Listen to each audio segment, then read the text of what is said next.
Hi, this is Lisa and Jason from the Designated Quizzers podcast, and you're listening to Pop Goes Your World. If you haven't already, subscribe on iTunes, and while you're there, please leave us a rating and review. And now it's time for our featured presentation. I'm Chris McBrien, and the pop culture from Generation X is everything to me. And I'm Derek Myers, and I'm here to educate Chris on the great pop culture of today's generation. Episode 325, The Blair Witch Project Movie Review.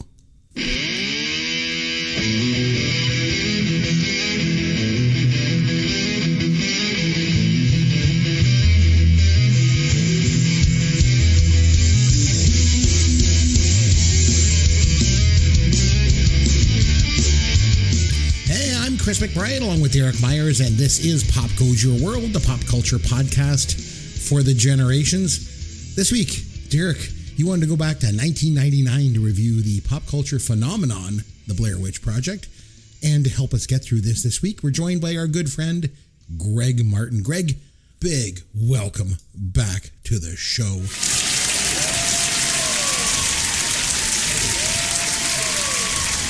Thank you. Thank you. It's always great being on the show when you come in. It's like I do. He gets that same reception in the bedroom at home. all the people that are observing are applauding, are they? Oh, that's nice. Oh my goodness. All the people who bought tickets on Ticketmaster, yeah. There you go. Yeah, exactly. There you go. It's StubHub. Before we get to our movie review, though, Derek, what is new in the world of pop culture, my friend? I had a chance to watch a few things. I think I mentioned last week I had a very long list, so I trimmed a few off the list from last week. So we're getting a few carryovers, but I got a few things, couple of new things, couple old things. So in the spirit of the fact that we're doing this Blair Witch Project that is technically a horror film, and I'm not usually a horror movie genre kind of guy, but a lot of horror sort of straddles the line with thriller. And a movie that I watched not too long ago, like maybe a few months ago, was the movie The Purge. And they've done a bunch of sequels to The Purge, which I never really had any interest in seeing. But they've been showing them on some of the channels, and my wife was recording them. So I actually went back and watched a couple of them, and they weren't too bad. So I had a chance to watch a movie called The Purge. When did it come out? Oh, geez. The first one's got to be, I don't know, Greg, help me out here. Like more than 5, less than 10 years? Oh, no wonder I've never heard of it. I would even say more than 10 years ago. More than 10? Well, they've done 5 movies. I think so. Yeah, the idea is that on one night of the year in America, all crimes are legal. Anything you want, fair game. So most people just hunker down behind like closed doors and hope that nothing bad happens. But a lot of people go out and cause mayhem and kill people and rob and all that stuff. So the first movie takes place in like. I have a question for you. What would you do? What would you do if that was real? What would be your? Oh no, I'd hunker down. I'd leave the country. I'll be honest with you. I'm not sticking around for that BS. Greg, how about you? What would you do? Oh no, I'd be out on the streets taking advantage of the laws not being around for a night. Absolutely. Like what crime would you want to commit? Like you'd be stealing something? Public nudity. Yeah, I like it. I'm gonna go. Yeah, I'll go with public nudity. We'll go with that. I'd streak through the streets. I'd probably be like shoplifting chocolate bars or something. I don't know. Yeah, and then you get murdered by someone who just wants to kill a white guy. Like, come on, leave the country, man. Don't be silly about it. Anyway, the first movie takes place. It's basically like in a home with a family. Of course, people manage to get in the house, and it's like this thriller. Like, oh my God, will they? Won't they? And it's really good. And I want to say Ethan Hawke is the dad. Like it's got some good performances in it. It's a really intense like psychological thriller. And then, of course, they're like, we can make money off this concept. And now they're just pumping them out left, right, and center. So anyway, they've done numerous sequels to The Purge. But then they actually went the other way and said, well, people are kind of interested in what would have to happen in society for The Purge to actually become a thing. So they've gone back and done some prequels, which I know, Chris, you hate prequels. But so anyway, the 2 movies I watched this week, or rather last week, were a movie called The First Purge, which is like the prequel of how it started. And then I went the other way and I watched the direct sequel to the original The Purge, which it was called The Purge Anarchy. And whereas the first one just featured one family in one city, this one was more of a community and a handful of people.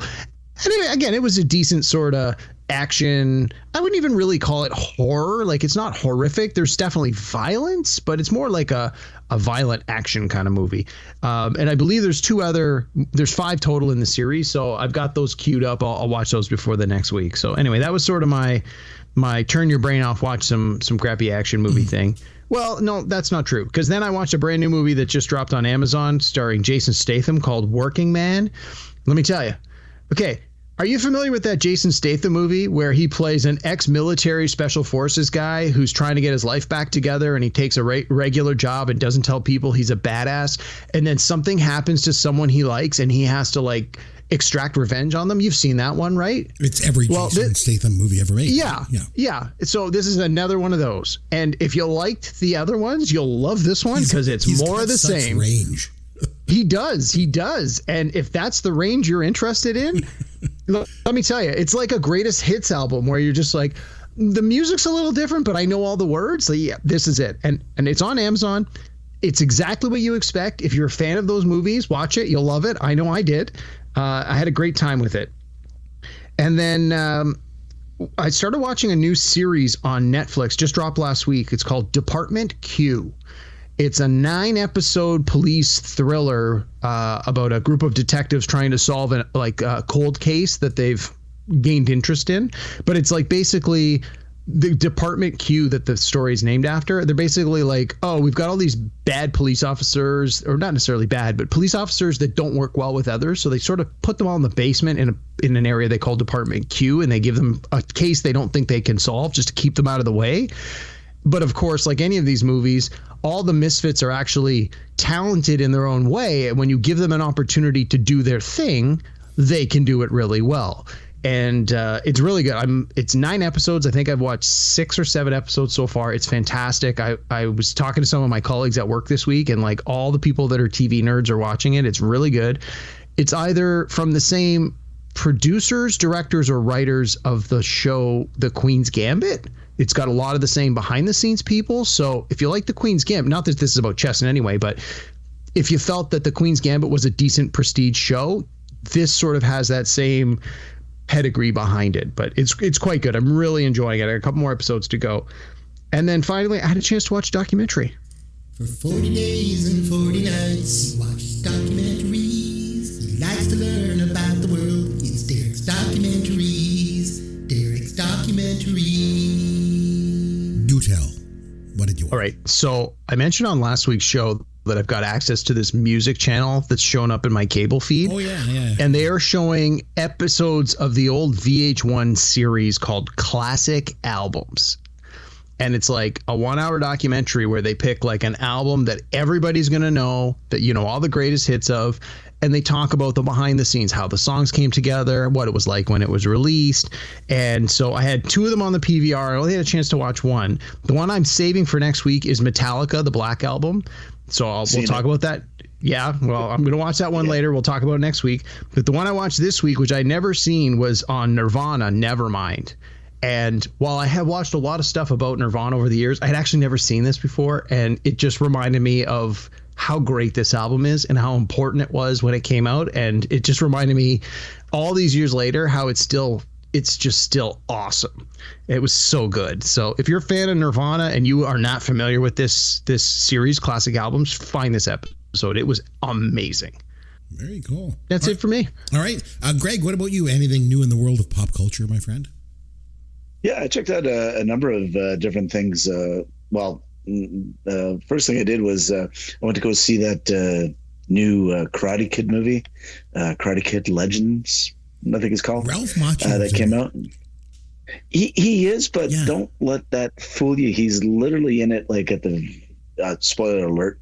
He's literally in it for like the last 20 minutes of the movie. It like, I'll be honest with you, was it great? No. Was it a dumpster fire? No. It's one of those ones, I think, if you're on the streaming service and it comes on, check it out. It's not terrible. It's got some cameos from other Karate Kid people in there. And you can get the young that from Cobra Kai, right? Like, so why go to the theater?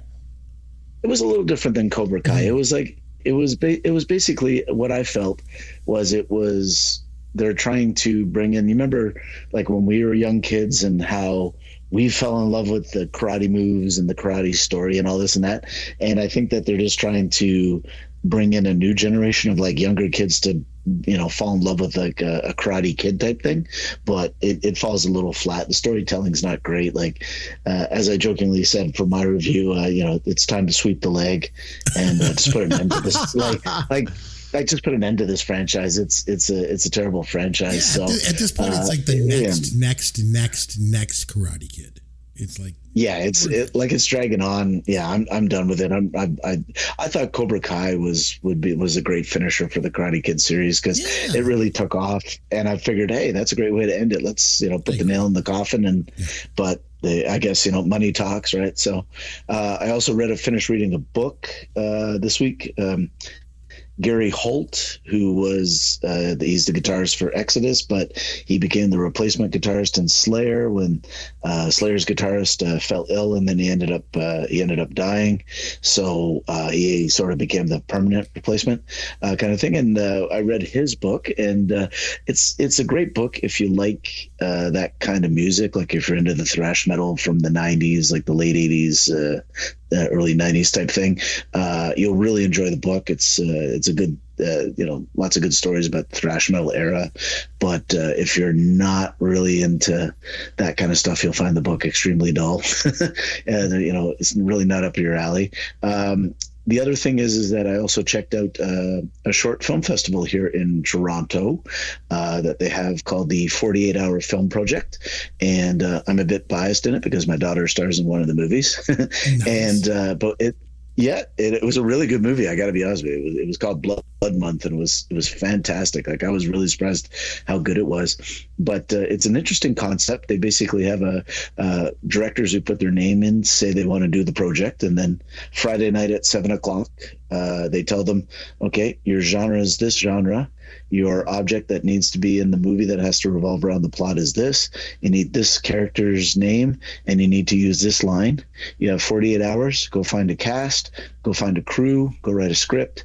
Film it. Edit it. Get it back here by 7:00 Sunday night. That's so cool. Yeah, and it was like when they called to ask if my daughter would be interested in it, the guy was honest with me. He was like, listen, we need her tomorrow morning at like 8 a.m. It's about a 2-hour drive from where you are, but she can be here for 8 a.m. And I'm not going to lie, we're going to be filming till about 11 or 12 o'clock at night. So it's like a 16-hour day. Do you think she can handle it? Asked my daughter. She was all over it. She went, filmed it, loved it. And so I went to go see it last week, and it was fantastic. There was a lot of great movies, by the way, in there.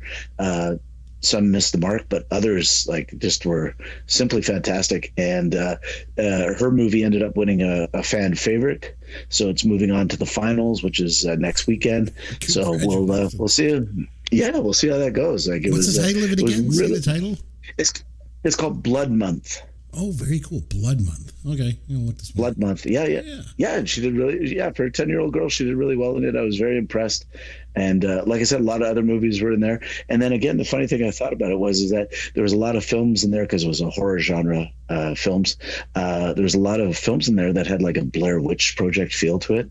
And I found it really funny. I'm like, and here I am now talking, having to go back and watch the Blair Witch Project again, which I haven't done in God. I think the last time I saw it, I'm willing to say it's like well over 20 some odd years ago. So getting to watch it again was really cool. Awesome. Okay, for me, guys, I got to tell you, I'm getting pretty excited about tomorrow night.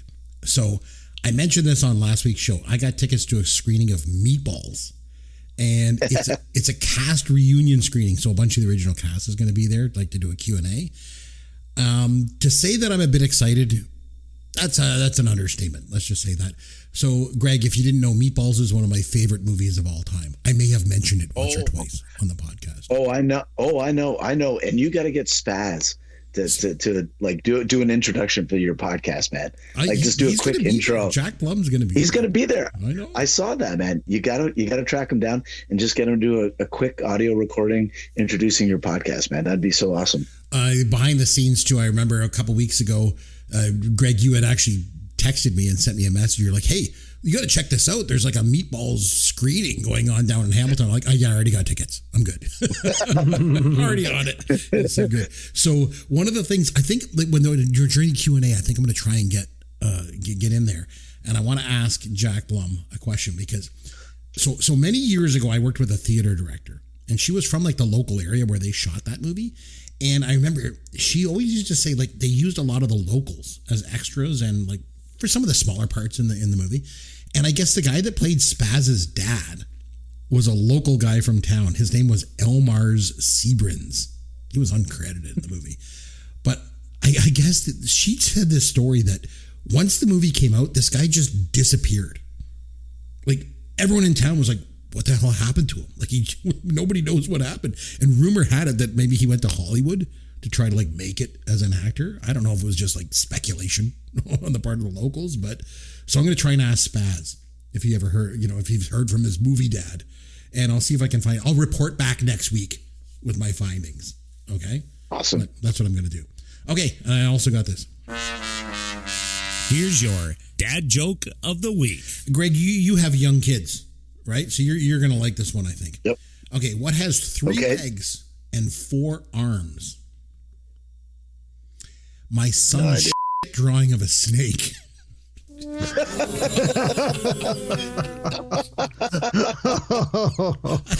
am such a bad father. Dad of the year, man. Dad of the year. Tell it like it is, man. Yeah, I'm going to hell. Oh, jeez. Oh, I knew it. I'm f***ing overdressed. Let's put him in a movie. Well, if you don't make any calls, you don't make any sales. Don't think of me as an I'm not trying to be an The 4 of us knew it would be great. Is it a fargan trick question? It's a fargan trick question, you ice hole. Song and dance man. Can you spot me a 20? Thumbs down. There was a track, and there was Vegas, but like f***ing park or f***ing movie. Like f***ing forget it. Not necessarily things that make for, good podcasting.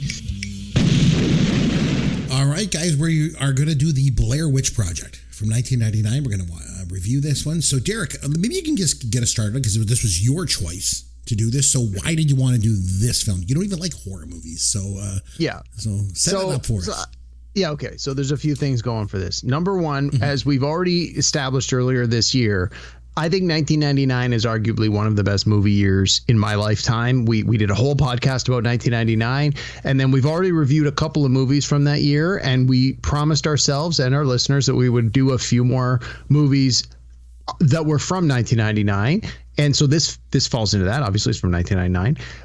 You had us watch Poltergeist last week, and I felt that, you know what, let's thematically stick with sort of the horror genre. And as you said, I'm not a huge fan, but I figure we can check 2 boxes at once. It can be horror and 1999. But part of the reason I wanted to watch this was very selfishly just because I hadn't seen it in a long time, and I really wanted to revisit it. One of the other podcasts I listened to a couple months ago, they did a review of the Blair Witch Project, and when I listened to it, I sort of thought to myself, I don't really remember a lot of that movie. We should go back and watch it. So it was sort of on my top of mind to watch it again. And just, I think this movie is, number one, I think it's a good movie, but I think it's culturally significant for a lot of reasons, which we'll get into tonight. I think it sort of changed movie making to a certain extent. And I think the ripples of the Blair Witch Project can be felt through a lot of movies, obviously mostly in the horror genre, over the next 10, 15, 20, 25 years.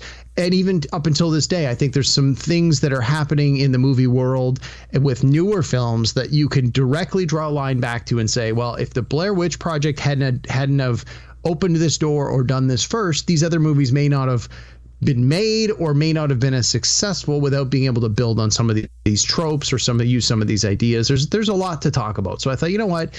I am pretty sure all 3 of us had seen this before, but I'm pretty sure all 3 of us, it had been a long time. So I like it when we can go back and sort of, I don't want to say watch it for the first time because we've obviously seen it before, but sort of watch it and not already have a strong memory of what all the beats are. Like if I told you guys we're going to watch Star Wars tomorrow, no problem. We all know all the words, all the scenes, all the dialogue. I don't think we're going to get anything new out of it. But in this case, I felt if we watch a Blair Witch, we're probably going to find some things that we maybe didn't remember, or now that you watch it all these years later, you pick up on some detail. And again, a lot of times with good and even great movies, you watch them all these years later and you sort of look at it differently. Like, again, we talked about something like Team America World Police, which we loved when it came out, but you watch it all these years later and you're like, I think there's a lot that we can still talk about today that maybe is even more relevant. I don't know if Blair Witch is like that, but I wanted to go through the exercise. So I have a question for you to get started with. So Derek, we'll start with you. Did you see this movie in the theater in 1999 when it came out? I saw it the first night it premiered on the Friday, and I went back the next night on the Saturday to see it with an entirely new group of friends after convincing all of them they had to go and see it with me. And they knew if I was seeing a horror movie 2 nights in a row, it must be good. And that was it. I saw it 2 nights back to back in the theater. Greg, how about you? Did you see it in the theater in 99? I did, yeah. I bought into the hype machine behind it, so I had to check it out. I'm much like Derek. I'm not super big on horror films. I mean, I've seen my share, but like I don't run out and usually go see these type of films. But like I said, they hyped that up so much back in the day. Like we forget how much they hyped Blair Witch like back in 99. It was crazy. And yeah, I went to go check it out in the theater when it came out. So the thing I remember the most, I saw it in the theater as well in 99 when it came out. The thing I remember the most about it, and at least initially, was the film itself did not take up the whole screen. Yeah. It was only like the middle block of the screen was only used, which just even fed more into this whole like, oh my God, this is like a camcorder movie or something like. But that was one thing that struck me when it came on the screen. It only took up like not even a quarter of the screen, just in the middle. So that was one thing. So now you probably, this again, I think this is a movie that, like Derek, you kind of touch base on this. This isn't a movie you go back and watch over and over again.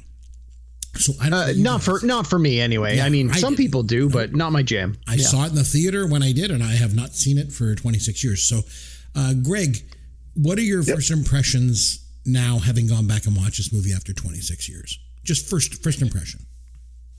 First impression was I have such a love-hate relationship with this movie, but like my first impressions of it was I liked the fact that it was out of the box and typical non-Hollywood type movie. I think that's what was my appeal when I went to go see it back in 99.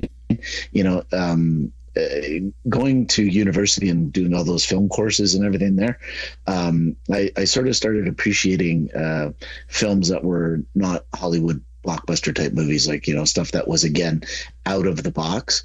And so seeing this movie back in 99 when I went and saw it, you know, it was completely different than anything we had been seeing before. It was a whole new concept, a whole new idea. I really enjoyed that aspect of it.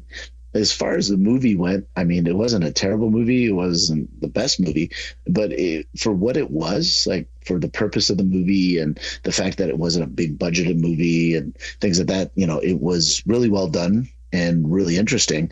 But for me, the appeal to this movie, I think, was just the idea that, as Derek pointed out in his comments earlier, it changed the landscape of how films could be done in Hollywood. The idea of, you know, big budget movies with A-list actors and whatnot needing to be the draw to be a big blockbuster success, right? Like you're looking at a movie that cost $60,000 to make and in the end made $258 million, you know, off of 3 people who we've never heard of with a camcorder in the woods. No you know, kidding. Like the yeah. So like I like the fact that it was new and taking chances and something different than what we were used to seeing. That was the reason I liked it the first time I saw it. That was my take on it too. Watching it this time, you know, after 26 years, was like, I'm always harping on about like Hollywood is never, you know, original. They're always just doing remakes and reboots and reimaginings and stuff. I want them to be original. And watching it again this time, I was like, man, this was original. I got to give it that. It was, and so I liked it for that. Derek, what about you? 26 years later, initial thoughts? I loved it. I thought the pacing at first seemed a little slow, but I because I knew where it was going, I thought you have to establish who these characters are so that as they sort of have this descent into madness over I think it's supposed to be 8 days, that you can really start to feel and sympathize with their desperation and their fear and their anxiety and their, just as they really feel that they're in control for the first couple of days. And it's not until like sort of the halfway point of the movie, halfway through their journey, which is well ahead of the halfway point of the movie, that they start to we're lost. They start to fight. They start to see some weird things they can't explain. They hear weird noises. I love the fact that this movie, when it came out in 99, this idea of the found footage, this was a new concept. It was a relatively simple idea. 3 kids go in the woods and get lost and are never found. You've seen 100 movies like that, but here's an interesting way to tell that story that's never been done to this level of success before. And it blew people's minds. But at the same time, looking back, this wouldn't have worked even 1 to 2 years later. Just with the advent of the internet, this never would have done what it did. I mean, the internet was still so much in its infancy, and we can talk about things like the marketing that supported this on the internet, but just it hit at the right place at the right time. It hit the right vibe. The pop culture was ready for this kind of thing, even though they didn't know it, and it just changed so many things. I agree. I mean, I think this movie comes out in 2025, and there's no way it's successful. No. The world in 1999 was perfect for this movie. The timing was perfect. Like you said, the internet was just getting going. There was just enough people sort of actively using the internet at the time so that rumors and misinformation could spread, and people would think this movie was actually real. Although I guess if you think about it, with more and more access to information, people just get dumber and dumber. Misinformation, disinformation, and conspiracy theories they're spreading now like never before. So who knows? Maybe this movie would be a success if it came out now. I don't know. What do you guys think, Greg? If this movie was to come out today, instead of if it never came out in 99, would it be successful? What do you think? No, it wouldn't. It wouldn't fly today. No, I was saying to somebody, the one thing that you can credit the Blair Witch Project for, which unfortunately brought the worst thing that could happen to us, is the Blair Witch Project was the spark that got the whole reality TV fire going. It was, all of a sudden Hollywood realized, hey, people want to watch stuff that's reality based, real, feels real, feels like every common everyday people's everyday life. Right. And it's cheap for us to make. Exactly. So it was the start of that. And now that, it's everywhere and everything, if you were to put it out today, it would just fall in with everything else that's happened. But would you have reality TV and stuff like that today if the Blair Witch Project didn't come out? Probably not. You never know. But I think in all honest reality, with the way people are these days with movies and what they're looking for at the movies, I don't think this would fly as much into 2025 as it did in 1999.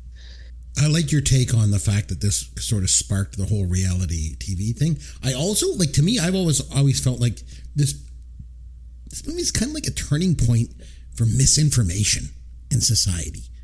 I don't know. It's almost like the War of the Worlds, of its generation, Yeah, I think that's a really good comparison. People will believe anything, and we've proven that throughout history.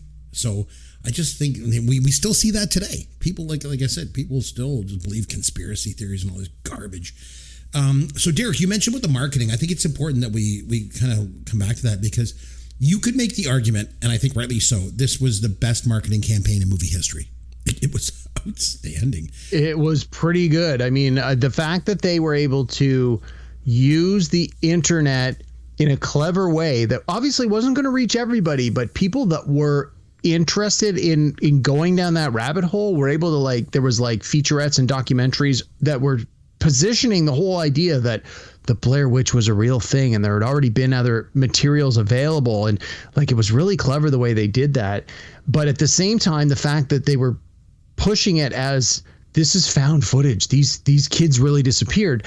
The internet wasn't a thing yet where people could just look them up on social media and go, well, they're not missing, they're right there, or reach out use their mobile phones and cameras to go, oh, they're from this city and this town. Like, there's got to be people in that town that can just go to their house and find them. Like, we weren't at that level yet. We were just at the level where it was like going to your library. You could look stuff up if you wanted to, but most people didn't have the time or energy to do it or didn't know how to do it.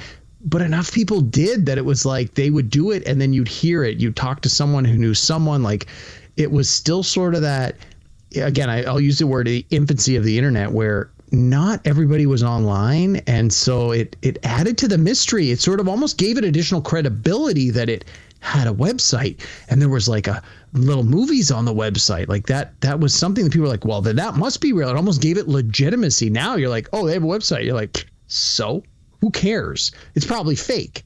Back then, you're like, oh my God, it's on the internet. It must be the real deal. Well, and the thing was too, this is what made it so smart was they did some stuff online, but they also did some offline marketing as well. Like online, obviously they created that website, and like you mentioned, the internet was pretty new, so I guess it was more word of mouth than anything that drove people to the website. And I think a lot of people just heard about the website; they didn't even actually go there, but. They did the website as if it was like created by the student filmmakers themselves. It was left like this incomplete project. Everyone just thinks, oh my God, this is real.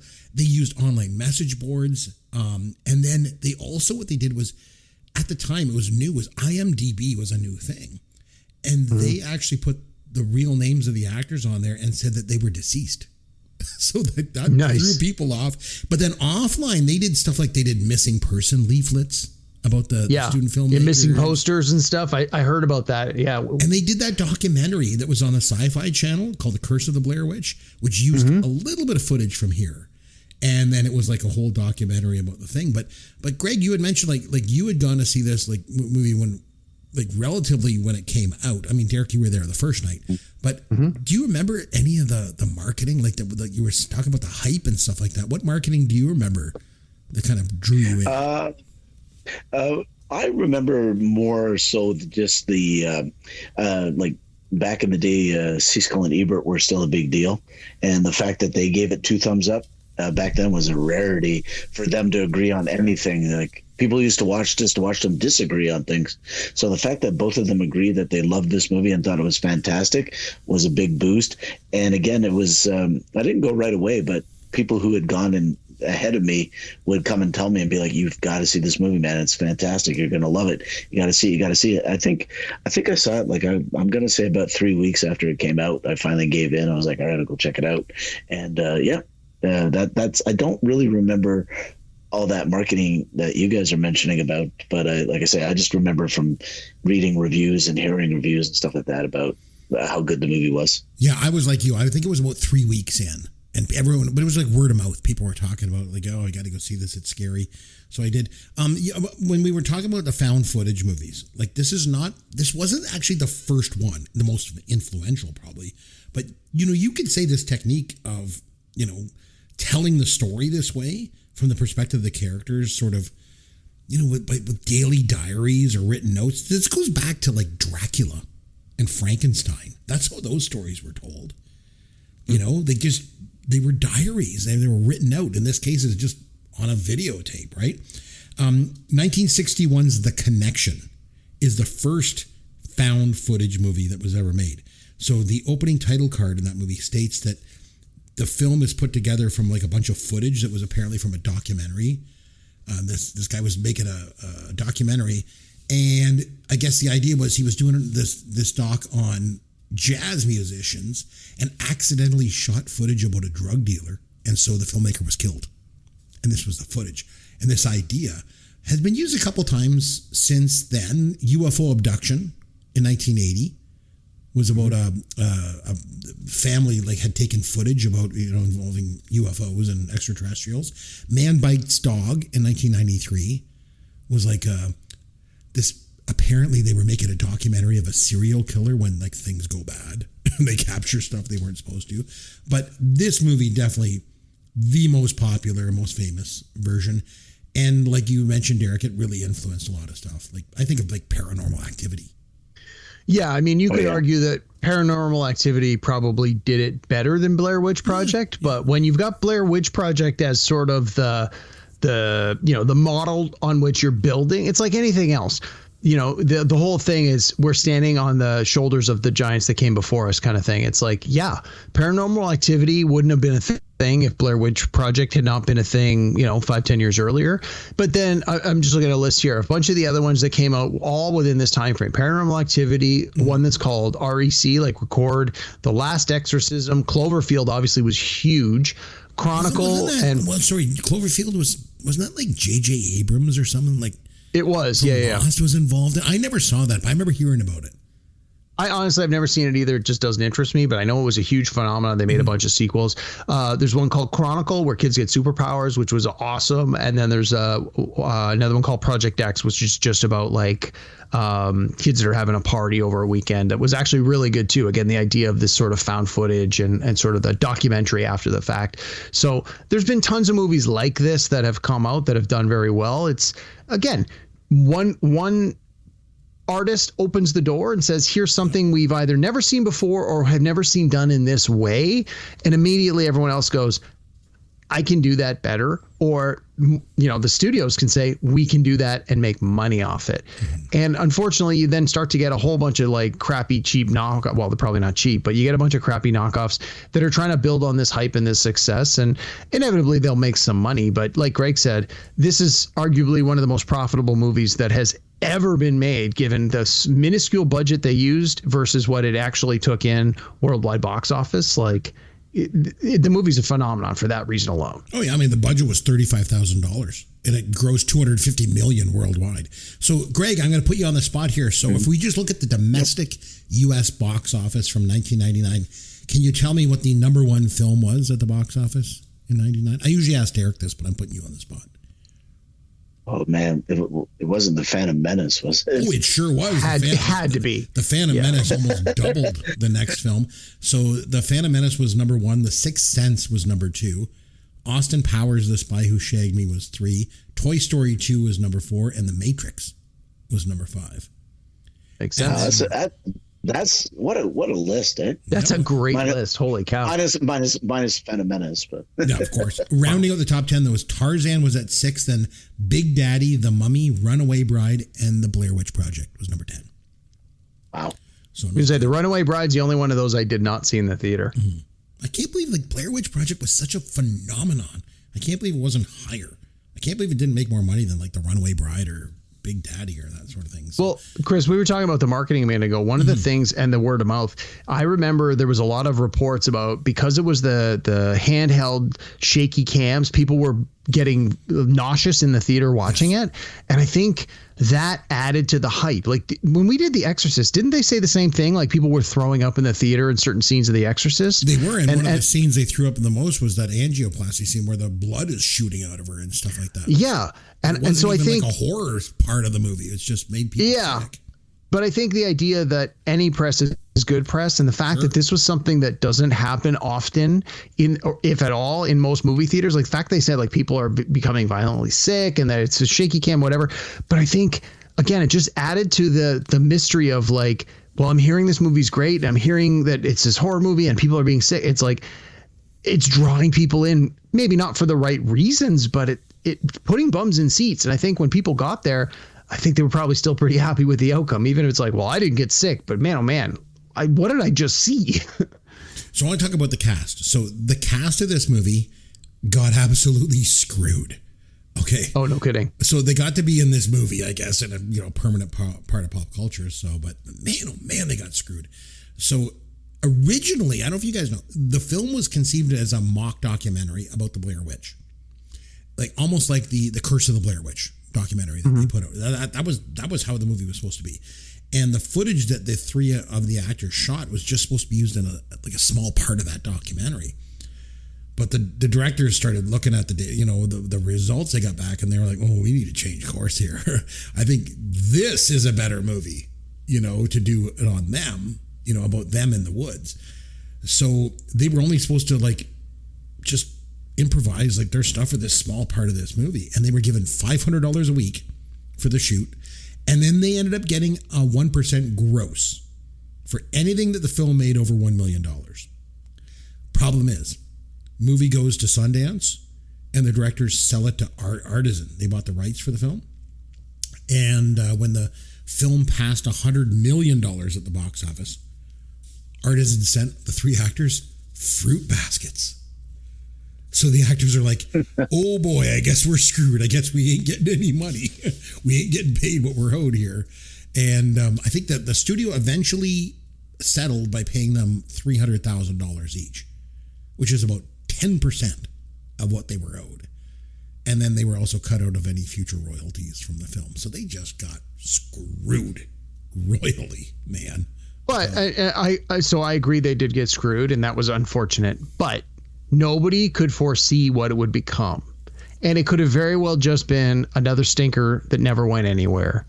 And I'm not saying that justifies them getting screwed, but, you know, it's, you know, it was lightning in a bottle. No one could have foreseen this. So I feel bad for them, and that sucks. But at the same time, if they were going to be upfront and they were going to be dicks about it and be like, I need these things contractually in my contract, they would have been like, well, forget it. We're just going to take the next guy on the list. So I'm not saying that they deserved the treatment they got, but given the circumstances around shooting the film initially, the fact that it was a small independent film, it doesn't surprise me that they basically let them settle for something crappy. Like, I think there was also a thing in their contract, like, you have to agree that the directors are going to mess with your heads while you're doing this, and you may suffer mental anguish. Like, that would never fly today. But back in 99, they're like, yeah, sure, a paycheck's a paycheck. We'll get a movie credit out of it? Sure. And then years later, when they were interviewed, they were like, I never would have agreed to it if I'd known that's what it was. So it's again. Yeah, but the thing was, too, they weren't able to cash in on the fact that they were in this movie. And that was very unfortunate. They couldn't use their fame to get other roles. Because when the film came out at Sundance, the actors they made them like hide and stay quiet so they could, you know, have that whole illusion that it was all real. So by the time that the actors could come forward, it was too late. People like resented them because they lied and they covered up the fact it was a ruse. So they got screwed, I thought. They did. They totally did. Yeah. But let's be honest here though. Like, the 3 actors that were in this movie, it was okay for them to be in this movie. Like, but could you see any of those 3 actors honestly, truly having a quote unquote Hollywood career coming out of this movie? Like none of them were like, none of them were aesthetically pleasing, you know, looking people. Like they weren't unattractive, but they were average. They were very average. It wasn't like Brad Pitt and George Clooney and Julia Roberts were stuck in the woods, you know? Like, it was I would hate to go see that movie. That sounds awful. But nonetheless, like, you just knew that they weren't made for Hollywood. And like Derek said, these were probably just 3 students who thought it would be fun to go out and make a movie and get paid $500 for the process of doing it. And they got to hang out with friends and drink beer and smoke weed and have fun. And it just blew up into something nobody would expect. It goes back to what Derek was even mentioning at the beginning of the podcast. Like Nevermind. No one thought Nirvana's Nevermind was going to sell what it sold, right? So it's along those lines. I'm sure when Nirvana made that album, they just figured they're putting out an album, you know, a few thousand people would buy the record. Great. But, you know, they didn't know they were going to change the course of music history putting out that album. But at least, you know, Dave Grohl and Kurt Cobain made money off of it. You know, well, that's true. True. So where is this cast today? So I decided to look it up. So Joshua Leonard, he's the only one of them that actually continued and to this day has pursued an acting career. And he actually even directed a movie. He directed Behold My Heart from 2018 with Marissa Tomei. So he's still kind of in the biz. Heather Donahue did a couple of small acting roles. A little while ago, I started watching that show, It's Always Sunny in Philadelphia. And my wife put the kibosh on this. I think we watched about 7 or 8 episodes. I really like it. I don't know if you guys have ever seen it. I think it's great. Yep. And then my wife's like, I don't like this. This is dumb. So therefore, we don't get to watch it anymore. But we're watching one episode of it, and then there's this girl in it. I'm like, where do I know her from? I'm looking at her face, and I'm like, that's Heather Donahue from the Blair Witch Project. Oh, my God. So I recognized her in that. But other than that, She became a medical marijuana grower, and she legally changed her name to Ray Hance. I think probably just to put all this behind her. I would think. I would think, yeah. And then Michael Williams, he actually became a teacher. Like he teaches acting. He teaches at the MCW studio in Hawthorne, New York. He owns that studio with his wife. And he also teaches from time to time at the Big Blue Door Theater in Charlottesville, Virginia. Yes, that, by the way, that's the same Charlottesville that the Nazis rallied at back in 2017. But so yeah, none of them are like really doing anything anymore. They just, they didn't get much of a career out of it. Maybe it's because, like Greg said, they weren't gorgeous looking or anything like that. So they just, I don't know. There's lots of reasons why they weren't successful. I want to talk a little bit about the critical response to this film, because I think critics were pretty split on it. Like you mentioned, Roger Ebert, he was pretty high on it. But the Golden Raspberry Awards that year, it was nominated for Worst Picture. It didn't win. Wild Wild West won the award that year. That sounds right. If you could say that's justified. Yeah. No notes, no objections. That's perfect. Yeah. Yep. Heather Donahue, however, was awarded the Golden Raspberry for Worst Actress. She was the worst actress. Who else was nominated? You got the list there? Yeah, Melanie Griffith in Crazy in Alabama, Mia Jovovich in The Messenger, and Sharon Stone in Gloria, and Catherine Zeta-Jones in Entrapment. And Heather Donahue won, if you can call it that. I don't know. I think that's not that's just picking on someone who doesn't have a lot of experience, I think. I guess. Oh, and just as a side note, worst supporting actor that year was Ahmed Best in the episode 1 Phantom Menace. Definitely deserve that. He was also up against his co-star Jake Lloyd from the Phantom Menace. Jeez. So do you think this is deserving? Like, did they deserve a Raspberry Awards for this movie? I don't think so. Not at all. No, it's an influential film. Like, it's different. It's like, I don't know.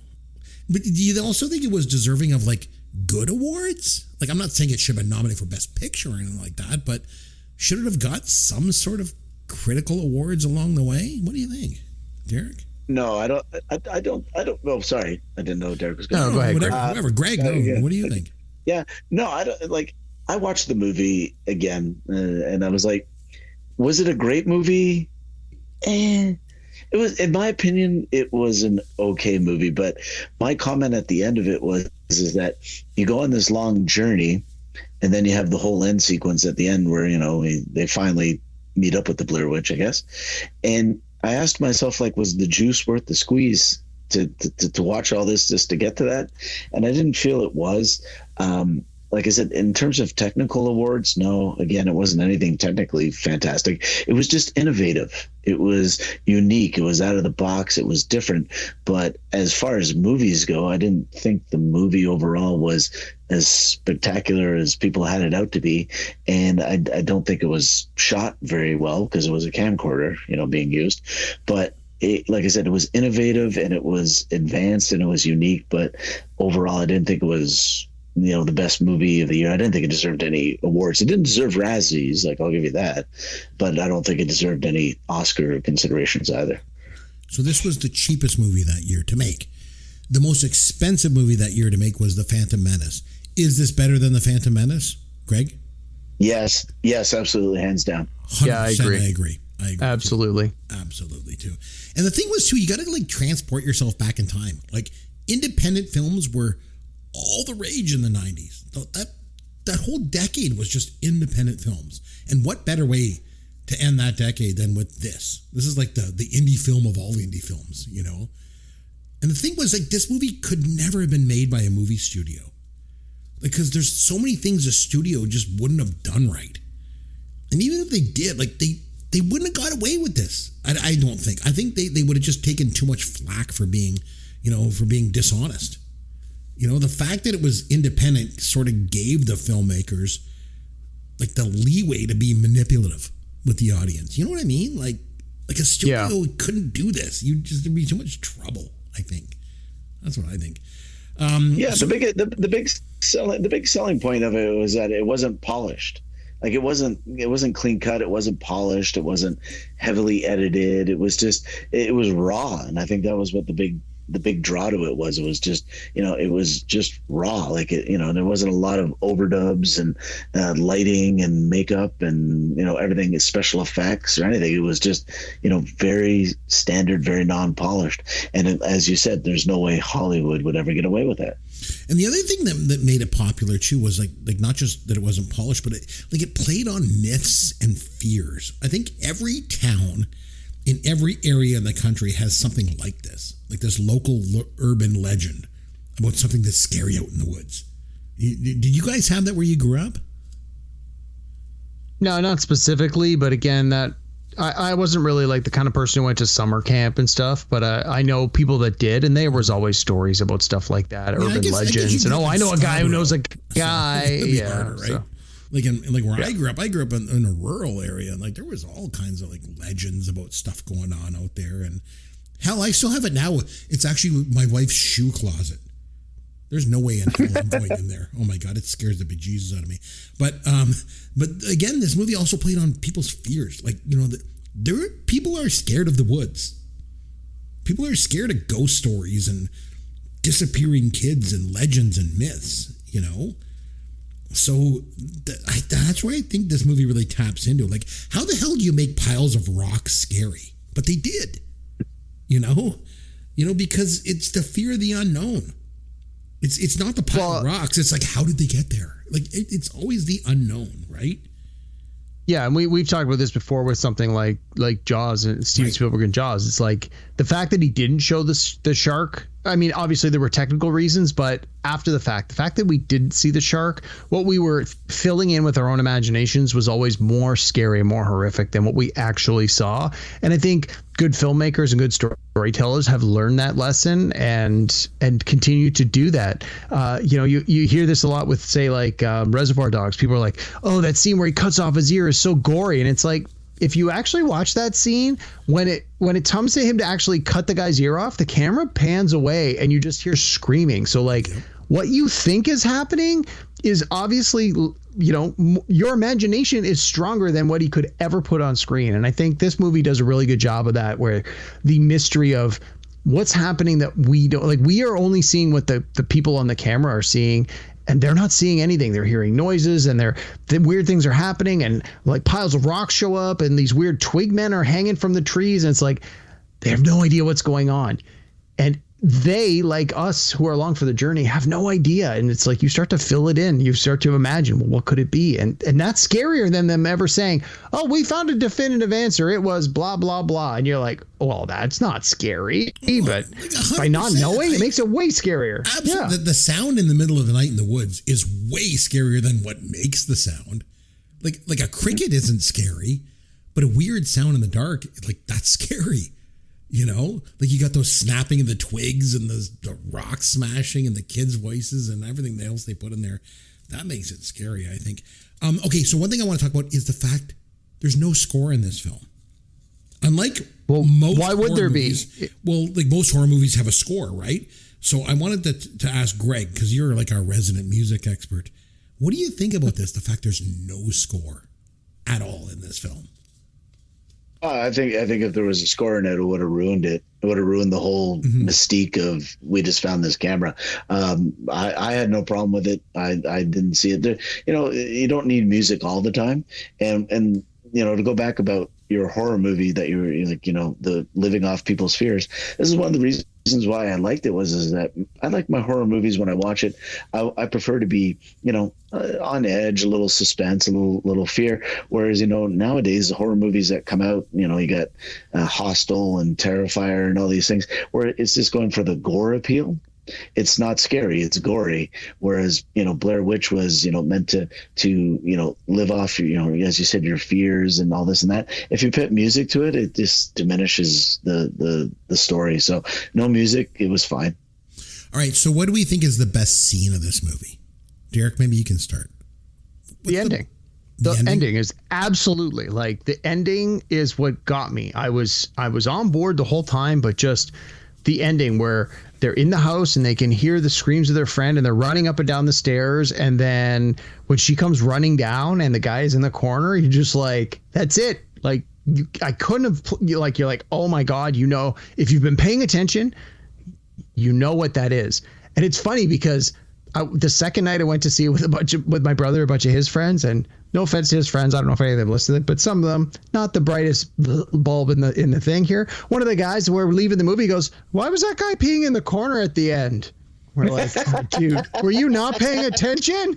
Well, did you go for popcorn?" I got to admit, so when I first saw it in the theater, I didn't know what the hell was going on there. I feel like someone was talking to me or something. We were talking in the one part or something, because I guess I never really listened to that part when they mentioned the witch makes the one person stand in the corner when she kills the other one. So when the movie was over, I was like still sitting there in the theater, and I'm like, what the hell just happened? And someone explained it to me, and I'm like, oh my God. But even the fact that they explained it to me, and I was like, oh, I missed that part. I didn't hear them say that earlier. And then I sat there for a moment, and it just creeped me the hell out even more. I'm like, oh my God, it was creepy. So yeah, it was a pretty good scene. Greg, your favorite scene in the film? It was the end sequence, but just to be different and say something else, I also like the iconic scene where she's shining the flashlight under her face. Yeah, when she's having that panicky moment that she makes. Yeah, she's like apologizing to the mothers of the other guys. Yeah. Yeah, that's an iconic scene. Like, a lot of people made it as a running joke in other movies, but it was really good. Yeah. Yeah, it's probably the most. They use that on the. Yeah. They use that on the poster. I'm looking at the IMDb post right now. It's got the poster, like that's on the poster of the movie too. The fact that it doesn't happen until right near the end, you're like again, she's clearly terrified and doesn't know what to do. Yeah, no, that's a good call. The fact too, like that scene is good too, because throughout the whole film, she's kind of like the leader. She's the one that's driving them. No, we got to keep going. We got to keep doing this, and she ends up getting them lost, really. And so the fact that she's doing that, I think, is really good, and it's really in line with the character and the development of the characters in the film. So yeah, that's a pretty good scene too. There's a couple. I feel like the whole last 15 minutes is just good. When they're talking, and Josh is gone, and they don't know what to do, and they're freaking out, and then it's like, what the hell is this? Oh my God, it's a house. I remember being in the theater, and as soon as they said, oh my God, it's a house, and then you see it, I was scared. I was like, oh my God, don't go in there. It's almost like the house is a character. Like it was good. No, it was really, really good. So do we want to rate this movie? Who wants to go first out of 10? I'll go first. I would give it a solid 8 out of 10 all day long. All right, Greg? I'm going to go with a 7. Like I said, I didn't think the movie overall was as spectacular as people have made it out to be, but it definitely changed the landscape of Hollywood. So I give it a 7 for that. I will give it an 8 out of 10 as well. Yeah. So I'm on board with you. We're all in the same ballpark. Yeah, I think we all agree. It's really close. We all thought it was great, so that's for sure. All right, speaking of great, what do you say that we have some fun with Caveman? Full disclosure, before we came on into the studio and do this, we were just talking briefly, and then and Derek says to me, he's like, oh, like every time that, I don't know if it was your wife that was saying this, but it was my wife, yeah. Every time Greg's on the show, Chris just really ups his game. And really brings some great trivia. Like, he's not going to do something lame like horror movie trivia or something like that, because that's so lame. So tonight I present to you, gentlemen, we're going to do some good old fashioned horror movie trivia. Oh man, what can I say? All right. So because Derek, you're not really, you're not a fan of horror movies. It's not my jam. So Greg, you guys can work together as a team. Okay? Just got to answer these simple questions about horror movies, okay? Because I'm lame and I guess I can't do this. Okay, so there's 2 serial killers at the center of Silence of the Lambs. What are their names? Well, there's Hannibal Lecter. That's an easy one. What's the other one? Buffalo Bill. Buffalo Bill. Yeah. Derek even got that one. I only know that because I just watched Silence of the Lambs like a month ago. All right, which author holds the record for most book-to-movie adaptations of horror films? Oh, Stephen King. It's got to be Stephen King, yeah. All right, what's the name of the hotel that Jack Torrance is hired to care for in The Shining? Oh, I know that one. Greg, do you know it? No, I do not. It's the Overlook Hotel.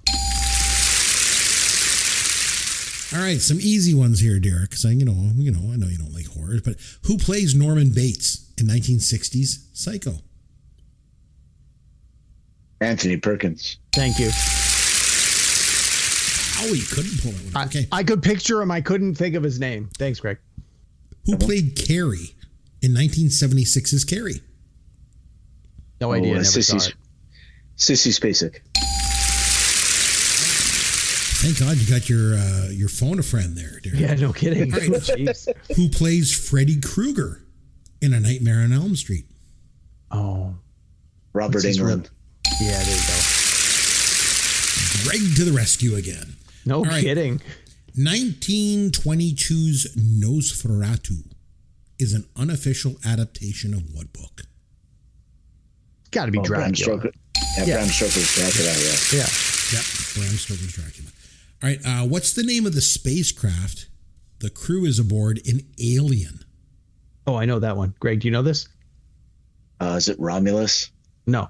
It's the Nostromo. All right, two slashers face off against one another in a movie released in 2003. Name them. No idea. Freddy versus Jason. I'm looking for full names, though. Oh, Freddy Krueger versus Jason Voorhees. Oh, very good. Wow. Well done. Oh, my God, Derek, he's saving you. All right. He is. In what state does 1968's Night of the Living Dead take place in? Oh, Ohio. Derek, No, it's got to be somewhere in the South. It's got to be like Alabama. it was outside of Pittsburgh. It's in Pennsylvania. Pennsylvania, Sure. damn it. Man, I love I didn't think they were that racist in Pennsylvania, but okay. Some things never change. Sorry, Pennsylvanians. It's the United States anywhere. Okay, and the last one. What is the highest grossing horror film of all time? Like straight up earn the most? Yep. So like not the Blair Witch. Worldwide gross. Straight up, what is the highest Geez. grossing Okay, you film got to of give all us a time? minute for this one. I don't All right. know. Like would it be You a guys slasher can film? Like discuss. what do you think, Greg? Like it's got to be like maybe one of the Final Destination movies or something, or do you think of a big franchise? I'm going to actually go with Blair Witch Project is my answer. Oh, it's got to be that something newer has to have more than that. Horror movies don't generally break hundreds of millions of dollars, man. What about Get Out? Would we call that a horror movie? I'm gonna go with that one. Get Out. Is that your final answer? That's my This answer. is Greg's gonna go with Blair Witch. 1999 pop culture reference, by the way. Is it your final answer? So That's my final answer. You're going with what? Get Out. And I'm going to say Blair Witch. No. And Blair Witch was the other answer? Yeah. No, neither one of those were even in the top 10. The highest grossing horror film of all time was 2017's It. Oh, really? $704 I knew it had to be a million franchise. Gross. Wow. Oh, boy. Crazy how much money that made. And you wouldn't even think of it. Like you don't even come to mind. So it's a bit of a, The Exorcist was number 8. That was the one I immediately thought it must be The Exorcist. Do you have the top 10 there? Can you just rhyme them off real quick? Because now I gotta know. The Sixth Sense was number 2. That's not a horror. Was 3. That's not a horror. Well, I guess that's science fiction. World War Z is 4. Jaws 5. Science fiction. Again, Jaws is a horror. It's kind Jaws of not a horror movie. Jaws isn't a horror. Chapter 2 was number 6. Beetlejuice is number 7. Yeah, that makes sense. The Exorcist is 8. Signs is 9, and Prometheus rounds out the top 10. Yeah, and I wouldn't call that a horror movie. I mean, well, I guess Alien. Science fiction. Anyway, we still got it wrong. I'm just grasping at straws here. Yeah, well, Greg, I want to just say thanks a lot for joining us again. It's always nice having you on the show. Thanks, and it's really cool whenever you come on and do something that's like not music related. Not that I don't like, I like them when you come on and do music, but when you do something non-music related, it's great too. So thanks for coming on. Yeah, absolutely. Hope you had a good time. I love being here, man. Yeah, invite me back. I love it. Oh, you'll be well, back. Greg, we're going to do some more 1999 movies. We'll maybe have you back for a couple of those. I'm sure there's some deep cuts that you can recommend that we take another look at. Oh, absolutely. Yeah, for sure. Absolutely. Yeah, we'll be in touch and we'll do that. Maybe next time we'll do a topic or a top 5 list, Derek. We'll do that next time. Sounds good. Sounds good. Until then, I'm Chris McBrien on behalf of myself and Derek Myers. We'd like to say thanks very much for listening to Pop Goes Your World, the pop culture podcast for the generations.